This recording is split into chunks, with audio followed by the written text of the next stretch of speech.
Pressure ఎలా feel అయ్యారు మీరు? 20 రన్స్ కి 3 వికెట్లు పడిపోయినాయి ఇండియా. సో చేజింగ్ ఉంది దట్టు పాకిస్తాన్ మీద.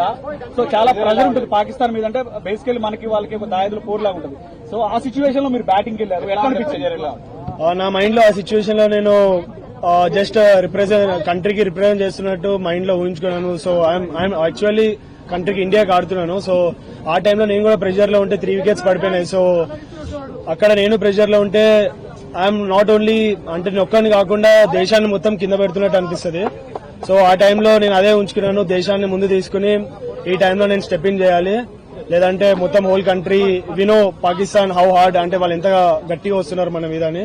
సో ఆ టైంలో నన్ను నేను బ్యాక్ చేసుకుని కంట్రీని ఒకసారి మైండ్ లో పెట్టుకుని ఆడా. మీ వరుసగా 3 వికెట్లు పడ్డ తర్వాత మీ ప్లాన్ ఆఫ్ యాక్షన్ ఏ విధంగా ఉండే? టీం నుంచి మీకు ఎట్లాంటి ఏమైనా సూచనలు వచ్చాయి? మీరు అప్పుడు ఎట్లా ఆడాలనుకున్నారు అసలు? జస్ట్ నేను ఒకటే ఆ టైంలో జస్ట్ కంట్రీకి చెప్పాను కదా, జస్ట్ కంట్రీని గెలిపించాలి, కంట్రీని ఊహించుకుంటేనే ఆ సిచ్యువేషన్ వాళ్ళు హార్డ్ వచ్చారు నా మీద, పాకిస్తాన్ వాళ్ళు చాలా హార్డ్ వచ్చారు. బట్ ఆ టైంలో నేను కామ్గా ఉన్నా, జస్ట్ గెలిపిస్తే ఎవ్రీథింగ్ విల్ బి ఓకే, అంటే గెలిపిస్తే అన్ని సెట్ అయిపోతాయి. సో మైండ్ లో ఒకటే ఉండే, just I want to win my country.